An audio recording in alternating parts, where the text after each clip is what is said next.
Hey everyone, welcome back to the channel.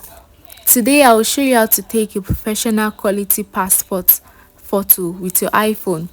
It is simple and quick. Let's jump right in. Find a plain, light colored background with good lighting. Natural light works best, so position yourself facing a window. Use a tripod or ask someone to help. Hold the iPhone at eye level, about 1.5 meters, that is 5 feet away from you. Center yourself in the frame with your head and shoulder visible.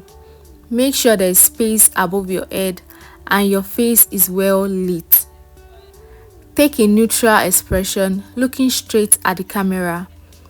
Tap the shutter button or use the timer feature to take the photo. Open the photo app, select your photo and use the editing tool to crop it to the correct size. Usually 2 times 2 inches is more accurate to use. And that's it guys, you've taken a perfect passport photo with your iPhone. Thank you for watching, and if you found this helpful, like and subscribe for more quick tips. See you next time. Bye.